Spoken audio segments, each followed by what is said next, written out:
No one talks about this. Nobody. But a lot of men quietly question whether they're man enough. Not because anyone's actually said to them directly, are you man enough? It's because somewhere along the way, they have learned that being a man meant, one, you always have to be strong. Two, you always have to be successful. Three, you always have to be confident. Four, you always have to have all the answers. Five, you never ever struggle. Number six, you never, under any circumstances, show any kind of uncertainty or weakness. And when life doesn't match those expectations, many men will start asking themselves a very painful question. Is there something wrong with me?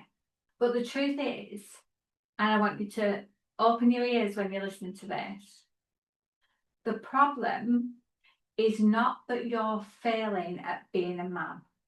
The problem is that many men have been carrying a definition of masculinity that was never, ever realistic to begin with.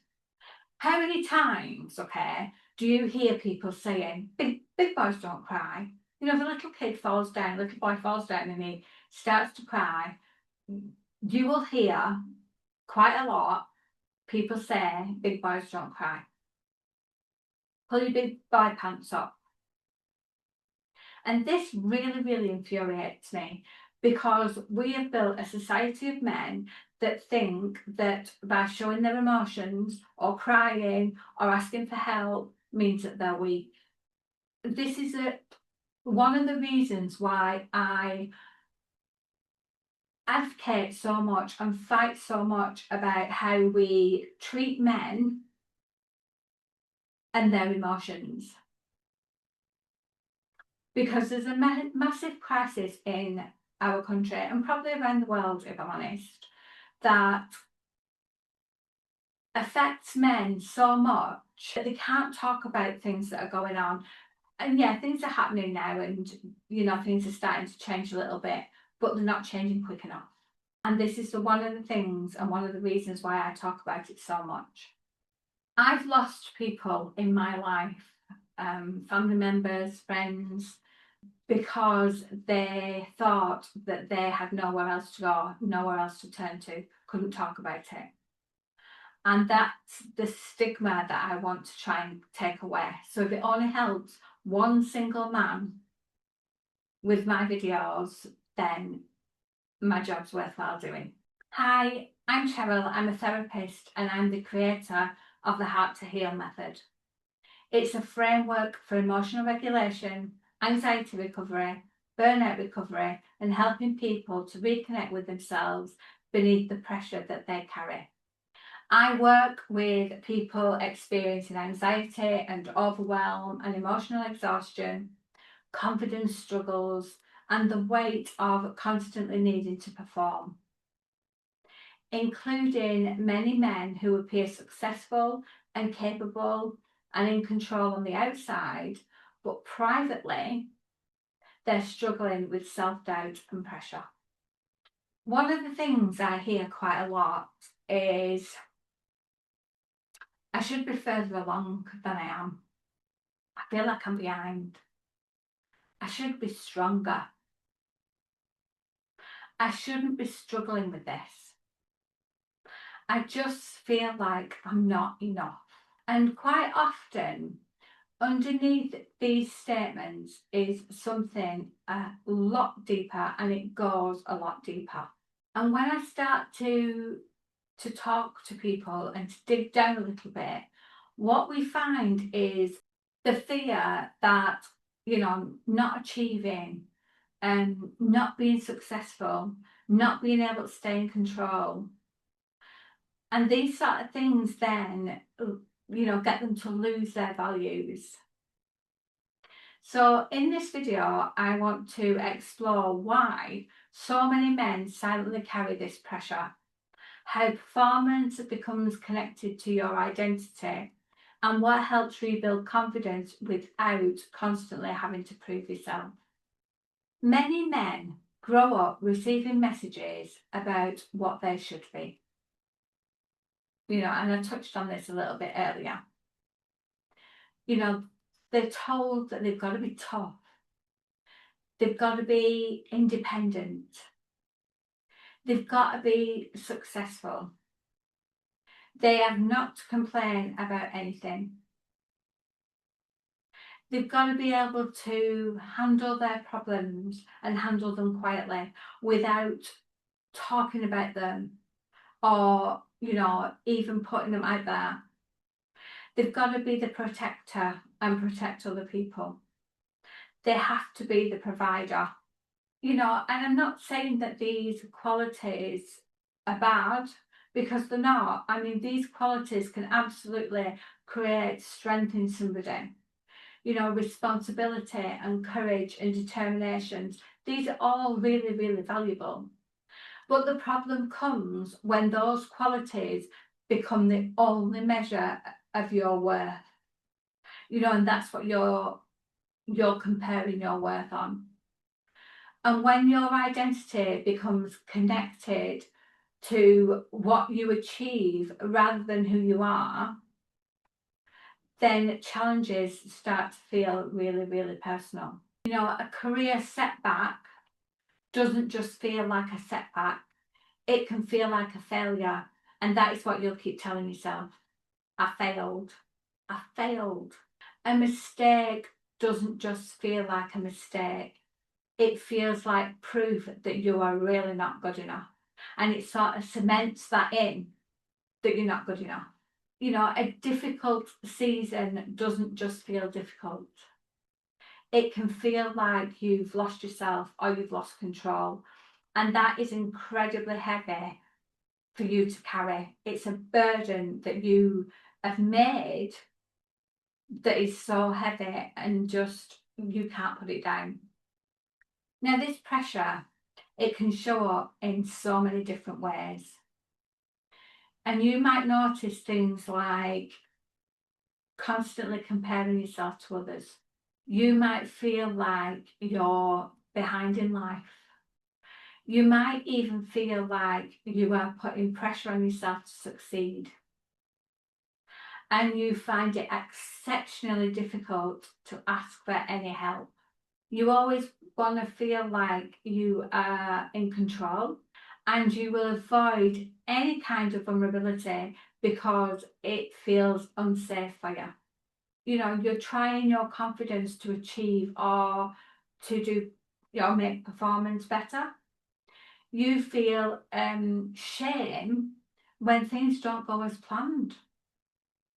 And quite often, nobody else can see that. It's only you that's putting that pressure on yourself. Because many men become very good at appearing fine. They'll keep working, they'll keep plodding on.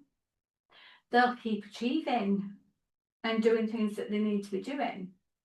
And they'll keep showing up, which is all good. That's fantastic. But internally, they are carrying a constant question. And that question is always, am I enough? Am I good enough?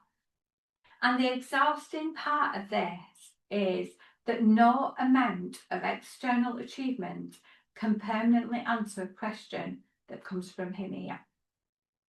You never ever get that answer when the question that you're asking isn't even the right question in the first place. One of the biggest patterns I see is that men can become trapped in a cycle of proving, always trying to prove something. So they're trying to prove that they're successful.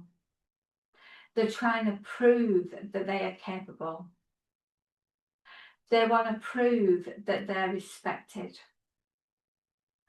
And they want to prove that they can handle everything and anything that's thrown up at them. Achievement itself isn't the problem. Ambition is not the problem, and wanting to improve is not the problem. The problem is when achievement becomes the condition for your self-worth. So you will only think about your self-worth if you've done the things that you said you would do. And then you have a belief that becomes, when I succeed, I'll be enough. And when I struggle, then I'm not enough, because I should be able to do it without the struggle. And this creates a constant pressure because there's always another goal. There's always another milestone. There's always another person that they have to impress. There's also always another reason to feel like I haven't quite arrived there yet. I just need to push that little bit more. Real confidence does not come from never struggling. We all struggle sometimes. And it's a good thing because it lets us know that we're still going. Real confidence comes from knowing who you are even when things are really difficult. And that's a big distinction. So you're probably wondering how we would shift this pattern. And the goal is not to remove your ambition, and it's not to make men care less about things. And it's not about you rejecting your masculinity. It's about creating a healthy relationship with identity and confidence and self-worth. Through the Heart to Heal method, I help people to recognise the beliefs and the pressures that's shaping their identity. I also help to, get you to understand where shame and self-criticism comes from. We also look at processing emotions that have been pushed aside for such a long time. We look at, reducing the need to constantly prove yourself, because you don't need to be doing that all the time. We look at building confidence that is not dependent on performance. And we also look at developing a stronger sense of self-trust and emotional resilience. Because when this begins to shift, people will often notice these things. They'll notice that there's less pressure to be perfect. They'll also notice that they have greater confidence in who they are. They will have more emotional freedom. And they'll have healthier relationships, not only with colleagues, but also with the family as well. Because it tends to be that family life suffers when this sort of thing is going on. You'll also notice that you'll get an increased ability to handle uncertainty. So when uncertainty pops up, you'll be able to handle that. You get a stronger sense of inner stability. And that's not because, you become a different person, because you don't. It's because you stop measuring yourself and your worth by what you've achieved.